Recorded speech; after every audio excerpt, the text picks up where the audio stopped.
Baik, Assalamualaikum warahmatullahi wabarakatuh. Selamat pagi Pak. Selamat pagi. Ini mohon maaf mengganggu. Sebelumnya izin memperkenalkan diri Pak. Saya Asma, calon guru penggerak angkatan 6 dari Lampung Selatan. Mohon izin Pak di sini. Mungkin nanti saya akan mewawancari Bapak dengan beberapa pertanyaan terkait materi yang sedang saya pelajari, yaitu pengambilan keputusan berbasis nilai-nilai kebajikan sebagai pemimpin. Mungkin sebelumnya mau Pak, Bapak bisa memberikan sambutan atau memperkenalkan diri Pak.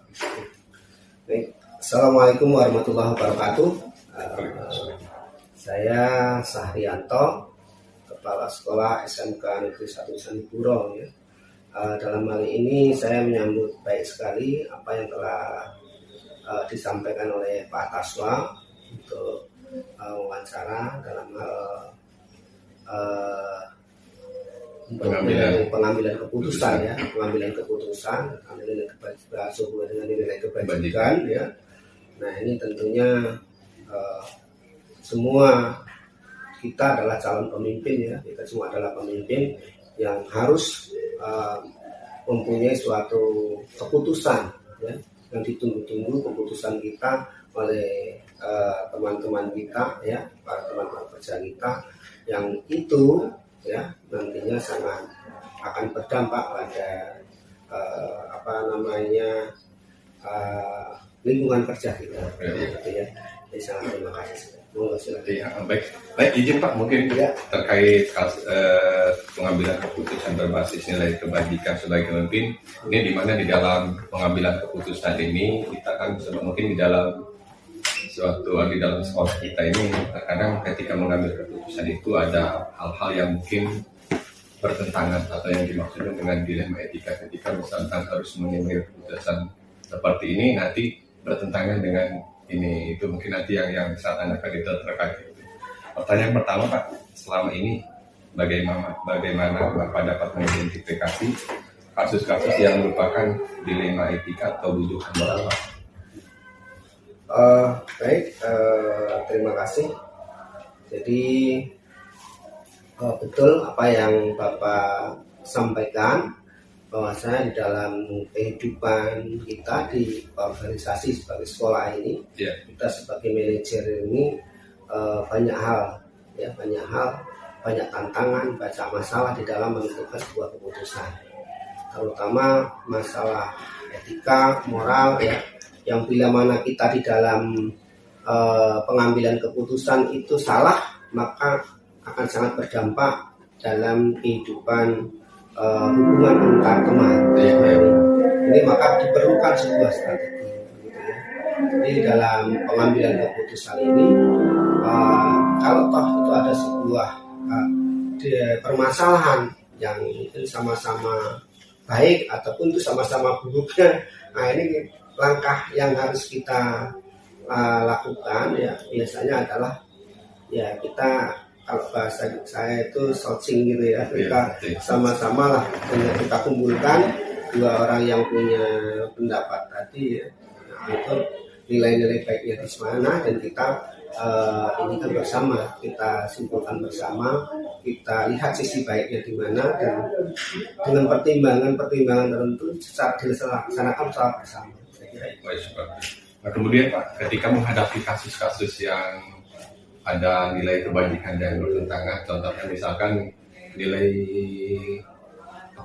kebenaran dengan kasih sayang, ini mungkin ada pernah Pak, mungkin Bapak sebagai kepala sekolah pernah menemukan kasus-kasus yang dimana kita sebagai pimpinan mungkin harus memutuskan kasus yang ketika mengambil keputusan itu ada nilai-nilai yang bertentangan, seperti itu bagaimana Pak ya dalam menjalankan keputusannya Pak? Benar, sering terjadi ya, ada saja itu terjadi seperti saya sampaikan tadi, sama-sama benarnya, kita menurut sisi kita sama-sama benarnya ya. Ketika kita laksanakan ini sebenarnya benar juga, kita mengikuti ini sebenarnya benar juga. Tapi kadangkala teman yang menyampaikan ini kan timbul, kok dia terus yang diikuti pendapatnya, saya nggak pernah kan gitu ya, timbul iri dan sebagainya, itu benar. Artinya kadang-kala kita juga harus menghargai ya teman-teman kita yang sudah punya pendapat itu. Ya tadi ya, kita ajak ngobrol aja semuanya. Yang punya pendapat kita ajak ngobrol. Kalau kita laksanakan ini nanti dampaknya. Kemudian nanti akan terjadi begini, kalau yang ini dampaknya begini terjadi. Ayo sama-sama kita ambil jalan tengah atau bagaimana. Tadi keputusan ini bersama. Mudah-mudahan mereka saling memahami dengan diobrolkan bersama. Artinya jangan satu sisi saja yang dilaksanakan. Karena nanti pada akhirnya kalau kita ambil salah satu saja pasti yang ini akan dengan mengkolaborasikan keduanya itu mudah-mudahan menjadi sebuah kekuatan yang luar biasa nanti. Artinya bijak mungkin Pak ya. Artinya tidak ada pihak yang satu tidak merasa dirugikan, yang satu tidak dirugikan seperti itu mungkin Pak. Ya. Nah, kemudian ada nggak Pak langkah-langkah atau prosedur ketika misalkan mengambil keputusan dengan kasus yang bertentangan tadi misalkan? Nah, langkah-langkahnya kita harus yang pertama kita ajak ngobrol dulu lah apa ini ya. Kemudian kita pelajari permasalahan kedua belah pihak ini. Kemudian setelah dipahamkan, kita pahami betul, ya, barulah kita ajak ngobrol. Sehingganya sebelum kita ajak ngobrol mereka pun, ya baiknya kita juga sudah ngobrol dulu dengan teman-teman kita yang selaku di tim manajemen ini, udah ngobrol dulu kan gitu ya. Kita ngobrol dulu, ini ada permasalahan ini begini, kita diskusikan dulu. Kemudian setelah kita setidaknya di tim manajemen ini sudah mempunyai sebuah keputusan atau setidaknya ada gambaran gitu ya. Nanti baru kita ajak ngobrol keduanya, ini gini, sehingga saling menguatkan. Insya Allah dengan begitu semuanya terima, ditambah penguatan dari teman-teman yang lain. Artinya ada saling komunikasi. Nah itu komunikasi ini yang perlu ya. Jangan sampai miskomunikasi. Kamu nggak perlu, ya perlu ini ya, jangan sampai. Karena kita semua di sini adalah punya kekuatan masing-masing ya, punya kelebihan masing-masing. Kelebihan ini kalau kita kumpulkan jadi suatu kekuatan yang luar biasa. Ini mohon maaf Pak, ketika menemukan kasus seperti itu, apakah ada hal-hal yang efektif untuk mengambil keputusan yang di level etika tadi? Betul, jelas. Kalau sudah masalah dilema etika, etika ini kan sebenarnya kalau dilemanya etika berarti kan ada sebuah aib di dalamnya. Betul. Nah, maka ketika sudah ada sebuah aib di dalamnya, yang perlu kita jaga kita sebagai pemimpin jangan sampai aib ini keluar. Jadi cukup orang-orang yang bermasalah tadi, ada dilema tadi, kemudian kita sebagai pimpinan kalau memang tahu ini kita ajak 1-2 orang dari tim manajemen untuk sebagai bahan pertimbangan kita ya nanti supaya kita jangan memberikan keputusan tidak salah. Artinya tetap juga kita melibatkan teman-teman kita yang punya ini, karena belum tentu apa yang kita apa yang kita pikirkan itu benar. Dengan melihat beberapa pertimbangan tadi, mudah-mudahan akan lebih bijak kita dalam memutuskan. Nah, yang selanjutnya Pak,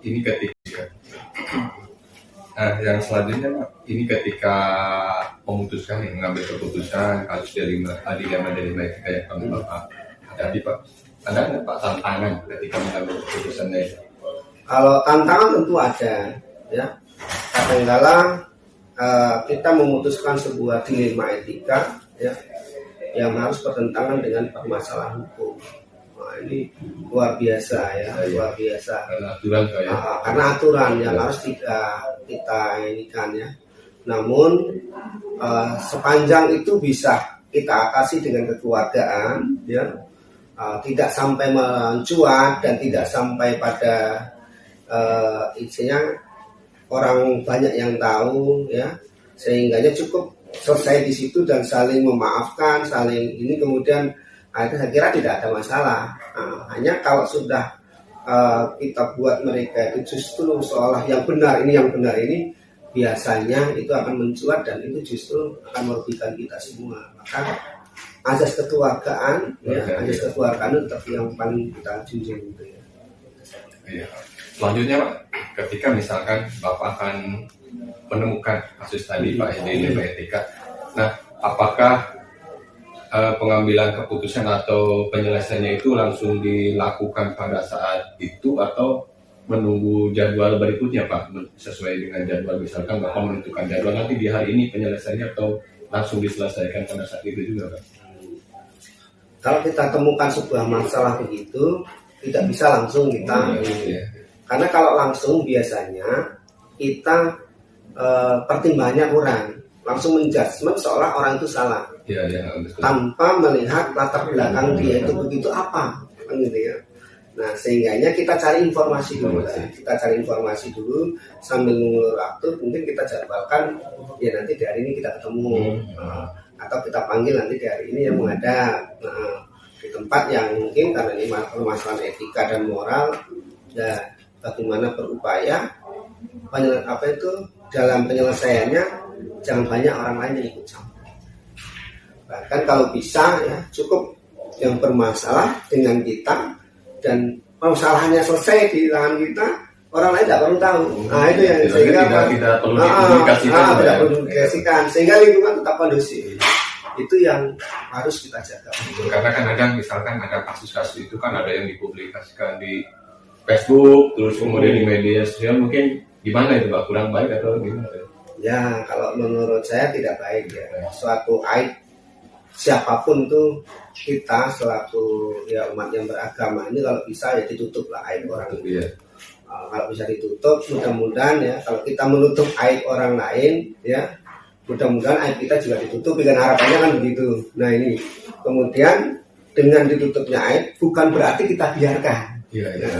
Bukan berarti kita biarkan, tapi aib yang ada itu kita tutup supaya selanjutnya kita berikan, bukan tidak diberikan sanksi juga, tetap harus ada sanksi, ada supaya tidak mengulang ini sebagai tanda tidak, tapi tidak perlu orang lain tahu.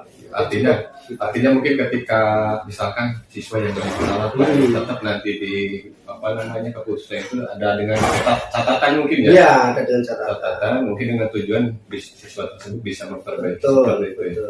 Ya seperti yang pernah dilakukan ya, ada seorang yang mencuri, misalkan ada siswa mencuri, kasus mencuri, ada satu kelas kehilangan HP, kita lihat di CCTV, si A yang masuk, dimungkinkan ini yang terindikasi. Semua kita panggil. Kemudian ada siswa yang nggak ada yang aku awalnya, tapi kita punya satu inilah, kelihatannya di titik inilah yang mungkin benar. Itu kita gali terus. Yang pada akhirnya kita rayu, kita ini ya, dengan saat kita selesaikan, dipulangkan itu HP-nya, nama kamu juga tidak akan terlihat, tapi ada di catatan kita, kamu yang berbuat. Sekali lagi kamu ini tidak tanggung-tanggung, nanti kamu langsung saya laporkan ke kepolisian, bukan di kita. Nah, tapi itu hanya kita dengan dia, orang lain tidak ada yang tahu, ya, tidak ada yang tahu, dan itu ya tentu rahasia ini juga jangan sampai kita cerita dengan guru-guru lain, dengan ini cukup di tim manajemen atau di ini yang tahu, sehingga kerahasiaan anak juga terjaga ya, kerahasiaan sekolah juga teraman ya. Betul. Juga di antara teman-temannya tidak timbul bullying. Nah ini yang harus kita jaga semuanya. Nah, artinya masa depan siswa juga tetap harus kita perhitungkan karena kalau misalkan kita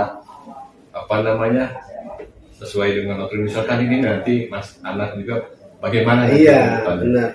Karena mungkin keputusan itu tetap salah satunya harus berpihak pada murid Pak. Betul. Nah kemudian dalam mengambil keputusan Pak, apakah ada seseorang atau faktor-faktor yang mempermudah Pak dalam mengambil keputusan itu? Misalkan ada yang membantu, misalkan dari manajemen atau dari mana, faktor lain yang mempermudah Bapak untuk memberikan gambar, ini berarti keputusannya ini gambarannya seperti ada nggak? Tentu ada, semua itu ada ya. Saya melihat permasalahan ya. Ketika permasalahannya dekat dengan kita di moral tadi, berarti ada orang-orang yang kita punya lah orang-orang dekat yang di bidangnya, sesuai bidang apa yang kita hadapi itu ada, sehingga ini yang biasanya ahlinya ini. Nah itu kita ajak ngobrol, kira-kira apa yang akan kita ini kan. sehingga apa? Tetap kita berusaha bagaimana menjaga kondusivitas tempat kerja kita. Jangan sampai timbul gejolak yang tidak baik. Tapi permasalahan demi permasalahan itu bisa selesai. Nah, ini yang jelas itu tetap ada ya. Jadi tadi dengan kondusivitas di tempat kita itu sudah dukungan yang luar biasa. Sehingga permasalahan itu orang tidak selalu mencari kesalahan-kesalahan orang lain, dan itu diantaranya. Tapi bagaimana permasalahan yang besar bisa dikecilkan, yang kecil bisa dihilangkan, tujuan kita begitu. Sehingga kita bisa fokus pada kerja kita masing-masing. Harapan kita bisa membawa SMK ini ke arah yang lebih baik di masa yang akan datang. Nah, terakhir mungkin pertanyaan terakhir, ini kan tadi sudah menyampaikan beberapa pertanyaan dari semua hal yang sudah saya sampaikan, Pak. Mungkin ada pembelajaran yang mungkin dapat diambil dari ini, wawancara yang dari pertanyaan, kemudian yang pertanyaan yang saya sampaikan tadi, Pak, artinya dari kegiatan ini, Pak, wawancara ini apakah ada yang dapat pengalaman yang dapat Bapak ambil, Pak? Tentu ya, setiap kita melakukan sesuatu pasti harus kita ambil ibrah pembelajarannya ya. Di antaranya dengan wawancara ini tentu juga saya semakin ternyata kita harus mempunyai sebuah cara kerja yang baik, yang suatu saat juga orang lain itu akan menanya kita, mungkin jadi sebuah pembelajaran juga. Nah ini saya juga banyak harus banyak belajar juga tentunya dengan yang lain-lain nantinya. Tapi yang jelas dari apa yang kita alami selama ini, banyak hal yang kita pembelajaran yang kita dapat ya. Sesungguhnya dalam suatu pekerjaan itu, di lingkungan pembelajaran itu kondusivitas itu yang pertama yang harus kita ciptakan.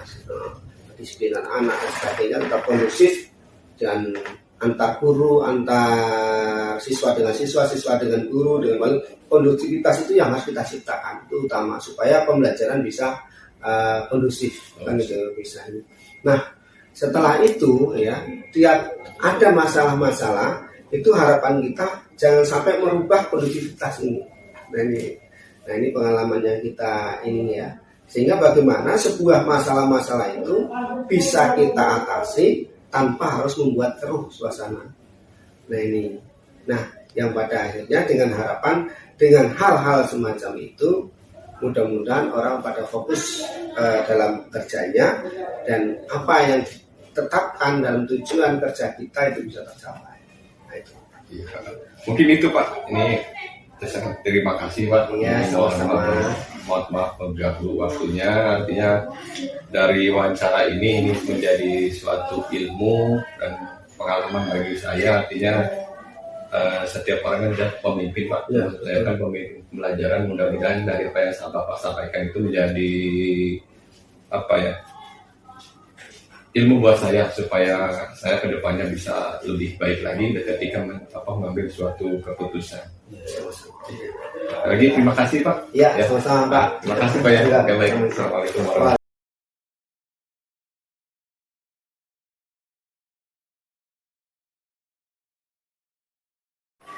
Baik, Assalamualaikum warahmatullahi wabarakatuh, Pak. Waalaikumsalam warahmatullahi wabarakatuh. Mohon maaf mengganggu waktunya, Pak. Perkenalkan, saya Aswar, calon guru penggerak angkatan ke-6 dari SMK Negeri 1 Candipuro, Pak. Di sini saya sebagai calon guru penggerak sedang mempelajari pengambilan keputusan berbasis nilai-nilai kebajikan sebagai pemimpin, Pak. Di mana yang di dalam modul yang saya pelajari ini ada keputusan-keputusan yang mungkin terkait dilema etika dan dilema moral. Nah, yang dimaksud mungkin dilema etika ini, di mana keputusan-keputusan ini kadang ada yang bertentangan dengan yang ini, misalkan dengan keputusan ini benar, kemudian ini benar, berarti kadang kita diharuskan memilih satu keputusan, Pak. Seperti itu. Mungkin mohon izin, Pak, bisa memperkenalkan diri, mengawali dulu. Terima kasih atas kunjungannya, Pak Aswar, sebagai penggerak rekreasi Candipuro. Perkenalkan adalah saya Sugianto SPD sebagai kepala staf Candipuro, mana kami bertugas menyelesaikan untuk mengendalikan atau sebagai kepala sekolah Apa yang tadi disampaikan oleh Pak Kaswa tentang pengambilan suatu keputusan itu sangat penting bagi seorang pemimpin di suatu lembaga, bahwa pengambilan keputusan itu perlu dilihat. Yang pertama adalah landasan hukum atau aturan sebelum kita mengeluarkan suatu keputusan. Karena itu pegangan pokok kita adalah suatu landasan atau peraturan atau landasan hukum. Nah, kenapa kita harus berpegang teguh? Sewaktu kita mengeluarkan, kemudian ada beberapa pihak yang mengetahui bahwa itu tidak sesuai dengan landasan hukum, berarti kita akan memahami. Yang pertama satu itu, kita harus tahu aturan. Yang kedua, dalam mengambil suatu keputusan itu pasti ada pro dan kontra. Itu pasti. Nah, kita sebagai pemimpin paling tidak dari sekian persen, misalkan 85% itu pro, sisanya kontra. Itu wajar. Gubernur, bupati, presiden setiap mengambil suatu keputusan tidak 100% pasti disetujui, pasti ada yang kontra. Dan sebagai seorang pemimpin wajar, ya. Tetapi di sini sebagai kita pemimpin, kita melihat keuntungan dan manfaatnya apa yang kita jalankan. Itu pasti, itu manfaatnya apa. Nah, itu aja. Jadi yang pertama kita harus mempunyai dasar hukum. Dasar hukum, undang-undang, juga banyak undang-undang, peraturan pemerintah, keputusan presiden, kemudian peraturan perpres presiden atau keputusan menteri, peraturan menteri, keputusan menteri, kemudian merujuk bahwa kalau sekolah ya peraturan sekolah itu sebagai dasar kita untuk mengambil keputusan. Dan itu pun dalam mengambil suatu keputusan tidak harus 100% berdasarkan suatu aturan. Kita harus lihat situasinya. Jadi ini Pak, mungkin maksud saya datang ke sini jadi mau wawancara Pak. Saya di sini kan belajar dari sosok pemimpin. Nanti dengan wawancara ini mudah-mudahan ada yang saya ambil supaya nanti saya menjadi belajar menjadi seorang pemimpin yang baik ke depannya. Mungkin dengan wawancara ini saya ingin memberikan beberapa pertanyaan Pak. Iya, silakan. Yang pertama mungkin karena terkait kasus dilema etika Pak. Selama ini Pak, bagaimana Bapak mengidentifikasi kasus-kasus yang terkait dilema etika ini Pak? Etika yang dijalani berhubungan dengan pihak sekolah anak-anak. Ya. Misal kita sudah ada suatu aturan peraturan penting. Nah, ini dalam hal ini studi kasus namanya. Sudah kita terapkan suatu peraturan, pasti di situ ditemukan suatu pelanggaran. Contoh, anak tidak masuk, terjadi kasus di sini, anak tidak masuk. Iya. Kemudian, ini kan berpengaruh pada prestasi anak dan keputusan itu masalah kenaikan atau kelulusan. Karena syarat untuk kenaikan dan kelulusan salah satu anak tersebut harus mengikuti pembelajaran. Nah, dengan ketentuan misalkan 21 hari apa tertinggi, berarti kan tidak bisa untuk melanjutkan. Yang kedua itu tes kehadiran, kemudian sikap, kemudian prestasi. Ada beberapa sekolah yang menentukan pertama prestasi, yang kedua sikap, yang kedua termasuk tampilan awal kehadiran. Ada beberapa sekolah yang menentukan awal, yang utama adalah sikap.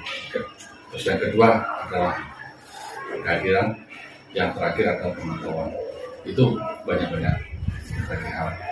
Nah, kita sebagai seorang pemimpin atau sebagai kepala sekolah, selain kita melihat suatu aturan, misalkan ada kasus salah yang saya nggak masuk, kita lihat dulu permasalahannya di mana. Kita harus tetap lakukan. Apakah permasalahan itu karakter anak itu, apakah ada latar belakang ekonomi yang mungkin keluarga, terus, nah itu salah satu kita lihat dulu gimana permasalahan. Iya, berarti tidak langsung ambil keputusan. Iya, kita tidak bisa langsung ambil keputusan. Kita lihat dulu. Contoh kemarin masalah yang kita punya ini hasil nggak masuk, apa masalahnya? Sudah dihubungi via wali kelas, BP sudah, baru kita tunggu. Sebelum kita ngambil keputusan final, kita kunjungi lagi. Itu ada tahapan-tahapan. Tidak langsung kita bisa dikeluarkan atau tidak naik. Ternyata di sana ada masalah atau belakang ekonomi. Ini orang tuanya salah satu itu punya masalah utang di luar, kemudian salah satu ada yang keuangan. Jadi anak itu jadi topangan keluarga. Nah untuk kayak gini seperti ini kan kita tidak bisa mengambil suatu keputusan bahwa ini tidak naik atau prestasi turun. Jelas memang prestasi turun pasti. Nah, kita sebagai pemimpin harus bijak. Karena lihat situasi ini rata-rata paling tidak 20% lingkungan di sini orang punya bekerja di luar, di bawah garis kemiskinan. Jadi kita harus bijak seorang pemimpin membuat suatu keputusan, tidak semata-mata berdasarkan suatu aturan. Aturan ini kalau ada yang bukan kita menyebutkan, tapi kita nanti masih lagi dipilah lagi situasi dan kondisi. Jadi kita nggak kaku sebagai seorang pemimpin, jadi aturannya begini. Iya betul. Jadi mungkin harus fleksibel Pak. Fleksibel dan ya fleksibel tapi jangan condong bisa istilahnya digoyang sana sini, tapi kita tetap paling nggak persentase dari anak seperti itu kecil. Nah, yaitu di bawah 1%. Ya. Tidak semuanya kita terapkan, kita misalkan kalau ada anak yang nakal, kita harus kita lihat dulu kasus per kasus. Jadi mungkin pertanyaan selanjutnya Pak, ya selama ini Pak, bagaimana Pak ketika misalkan Bapak menemukan kasus-kasus yang dilema etika yang tadi sudah jelaskan, ketika mengambil keputusan ini benar, terus mengambil keputusan ini benar juga, itu bagaimana Pak? Jadi bagaimana pengambilan proses keputusannya Pak? Kalau sini benar ya, itu berarti kita cari yang paling mudah, yang paling nyaman dan dampak terutama. Dampak. Ini kalau kita ambil keputusan yang nomor 1, ini dampaknya gimana?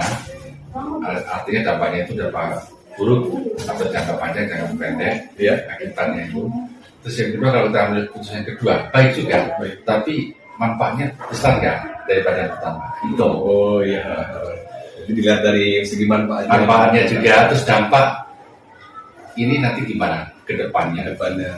Jadi kita dalam ambil keputusan juga harus melihat kemungkinan yang terjadi seandainya ada seseorang atau siapapun yang menyerang kita bisa mendapatkan suatu jabatan. Itu loh. Itu. Kemudian di dalam mengambil keputusan Pak, apakah ada langkah-langkah atau prosedur yang dilakukan Pak ketika menemukan kasus dilema etika ini Pak? Ya, itu yang tadi saya kembali lagi, tetap kita punya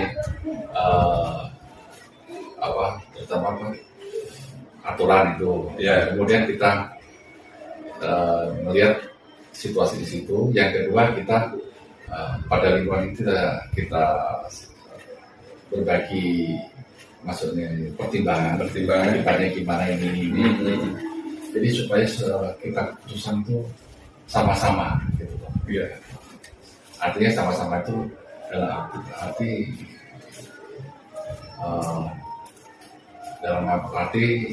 dalam satu keputusan itu nyaman, tidak ada suatu kontra pasti, tapi persentasenya kecil.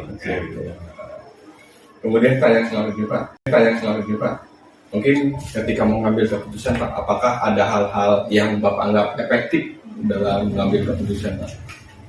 Ya, itu pasti itu efektif. Artinya ya semua orang pengen yang efektif, cepat, efisien dalam keputusan, istilah nyaman itu. Terus nanti nyaman, tidak ada kontra, tapi nggak mungkin. Yang jelas kita berbangun teguh, kita harus siap dalam istilahnya mengcounter kalau ada yang kontra. Itu aja. Saya misalkan ada anak itu nilai sudah prestasinya canggih, anak orang gak punya, kemauan sikapnya bagus, jarang masuk, Setelah kita kasih bimbingan terus ke orang tuanya, terus ada perubahan. Di sini dalam mengambil suatu keputusan rapat, jelas sangat tuh kehadirannya rendah, prestasinya rendah, itu pasti. Tapi sikapnya baik. Ya. Ini nanti kita mendapat suatu pengalaman dari beberapa guru yang mengeluarkan suatu aturan, 3 aturan itu pasti. Dan setuju dan tidak, Pak. Nah, yang setuju dan tidak. Nah, kita kasih pandangan-pandangan. Itulah pasti pandangan itu kita harus siap jawabannya. Nanti kelompok ini pasti menyerang kita. Iya, betul. Dan kita harus siap untuk mengkantor ini. Kenapa kok itu diloloskan? Apa bedanya dengan ini? Kita harus siap. Itu kenapa nggak dinaikkan? Sedangkan dia nilainya bagus. Lebih rajin daripada si B. Tapi ini melawan guru. Nah, berat di mana? Kalau ada yang seperti itu, nah, itu pasti Anda, Pak, ya. Putusan itu. Dan setiap lini itu putusan tidak hanya satu. Apapun yang kita jalankan kita harus mengambil putusan yang cepat, tepat. Nah itu yang kita intinya itu. Kemudian, Pak, ketika mengambil keputusan, apakah ada tantangan, Pak? Ketika kasus tadi seperti tadi, apakah ada tantangannya, Pak? Pasti. Ya? Pasti. Walaupun secara agak nampak, tapi kita harus siap. Lebih dasar berarti, saya. Contoh di sini suatu berapa dulu ada aturan yang dalam masalah pengawalan lapor itu misalkan itu jangan kualitas domain informasi itu kan banyak tantangan dan kita harus siap. Dalam siap itu harus kita menyiapkan selama pelaksanaan perintarnya semua. Ya, jadi tantangan itu pasti. Yang penting kita harus bisa mengcounter dan mencari solusi. Ini loh akibatnya ini.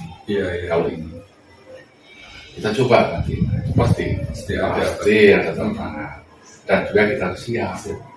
Itu berbagai lini nanti. Tidak hanya dari sistem, dari kebijakan ke atas, ke masyarakat. Itu memang tanggung jawab pemimpin sebagai decision maker.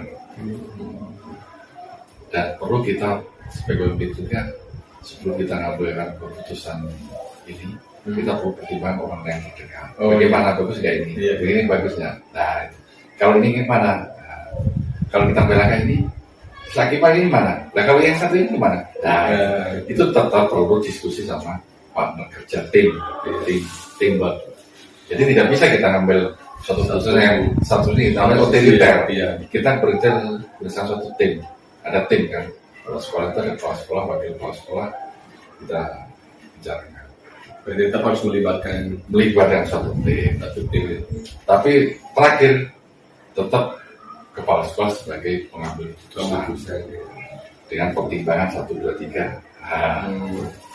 Nah, kemudian ketika Pak misalkan menemukan kasus seperti tadi, Pak, apakah Bapak langsung memutuskan pada saat itu juga atau menunggu hari berikutnya dengan jadwal yang sudah ditentukan, Pak? Untuk masalah itu langsung disampaikan, kita tidak bisa langsung ambil keputusan. Terus kita lihat pendapat dengan pendapat.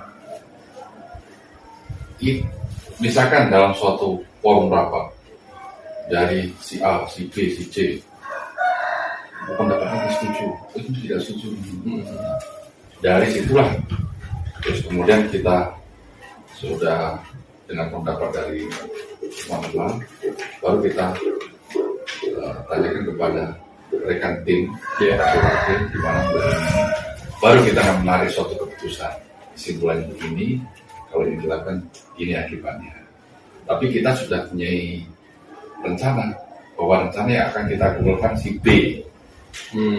Berarti kita bagaimana juga harus berusaha mempersiapkan untuk jawaban mempertahankan si B. Nah, sebelum keluar tim ini sudah kita olah data kita ini. Nanti ini ya nanti ada. Jadi tetap Ya, melibatkan. tim ya itu karena apa? Bisa juga karena keterbatasan kita, dan itu situasi dan kondisi itu tidak harus sama. Natal dengan di sini juga beda. Ya. Di sini dengan Jakarta juga beda. Ya. Kita harus baca sikon gitu. Jadi berarti ini Pak ya, dalam kasus ini mungkin apakah dibutuhkan seseorang Pak untuk misalkan membantu mengambil keputusan tersebut? Perlu pertimbangan, tapi pertimbangan itu artinya bisa kita terima, Ya. bisa tidak.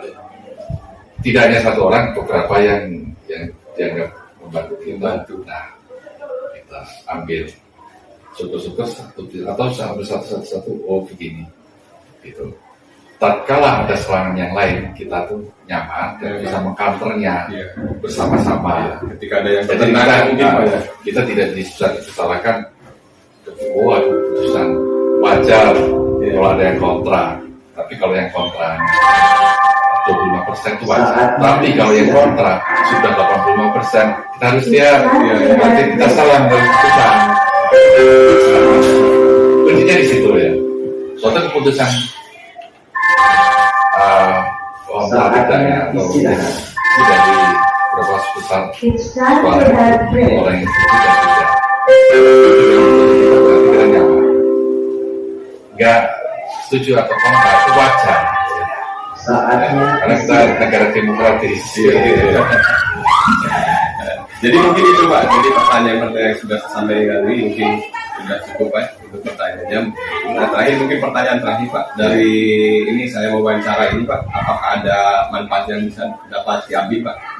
Ya dari wawancara terkait kasus dilema etika ini. Ya, Kami ini keputusan dalam masalah sangat penting bagi seorang pemimpin karena menjadi decision maker, mengambil suatu keputusan di berbagai lini istilahnya, dengan hubungan dengan mereka-mereka, dengan siswa, dengan masyarakat, dengan pihak-pihak terkait. Gitu. Yang penting utamanya kita pegang itu suatu aturan ini kita punya dasar. Nah, tapi dalam suatu kita tidak harus mutlak lihat situasi dan kondisi. Tapi tetap utama aturan, gitu ya. Yang kedua, kita situasi dan kondisi. Kita harus bijak. Contoh, bijak itu kalau kita aturan yang terlalu ketat, kalau nggak aman masuk sekali ini, berarti dia apa? Dan apa nanti kemudian alangkah banyaknya anak naik. Iya, Itu situasi panen, lingkungan dari itu pertanian pas panen atau tandur nggak ada jalan dan sulit. Apakah harus kita terapkan seperti itu? Alpa terus lebih dari 22. Apakah banyak naik? Itu kan salah kita. Itu. Jadi kita fleksibelnya itu fleksibel nggak istilahnya. Aturan tetap tegak, tapi itu lihat situasi dan kondisinya. Nanti kita tetap aturan tetap ini terus sisi lain tidak mengorbankan siswa ya. Keputusan itu salah satunya berpihak pada murid Pak ya.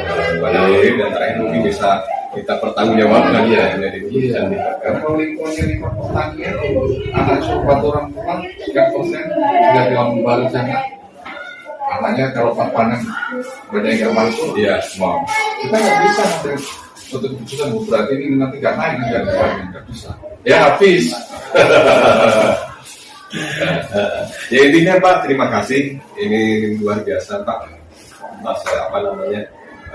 Dari Bapak terkait pengambilan keputusan ini menjadi suatu tambahan ilmu bagi saya sebagai mungkin saya calon pemimpin, karena sekarang kan saya sebagai pemimpin, tetapi semua pemimpin itu kan tidak hanya kepala sekolah, sekarang itu keluarga, kemudian di dalam pembelajaran pun sama Pak ya. Di dalam pembelajaran kadang saya menemukan berbagai kasus yang dilema etika seperti tadi yang jarang masuk, sementara ada kepentingan lain supaya anak tersebut masuk dan kritis itu yang mungkin yang bisa dimasukkan buat saya ketika nanti mengambil sebuah keputusan. Artinya kita harus bijak. Ingat, kita harus mengenai dasar hukum aturan. Tapi dalam mengambil suatu kebijakan itu sebenarnya kan melanggar suatu aturan, ya kebijakan. Oh, kebijakan kepala misalnya begini, kebijakan kepala daerah di sini, kebijakan aku beda, namanya kebijakan. Ya. Kebijakan itu melanggar aturan sebenarnya, tapi karena situasi dan kondisi, gitu ya. Ada pegang tegur itu dua, aturan sama kebijakan. Karena kebijakan itu antar daerah satu dan daerah lain beda-beda. Gitu ya, mungkin tetap berpihak pada murid kalau di sekolah Pak ya. Iya. Nilai kebaikan sama bisa dipertanggungjawabkan gitu. Betul ya. Jadi terima kasih Pak. Iya. Terima kasih, mohon maaf mengganggu. Mudah-mudahan nanti bisa ketemu di sesi berikut. Sambil berjalan kita nanti kan mengalami suatu ini. Iya, betul. Nanti lama nggak, istilahnya dalam perjalanan pasti mengalami. Pasti ya. Ya. Terima kasih Pak. Terima kasih.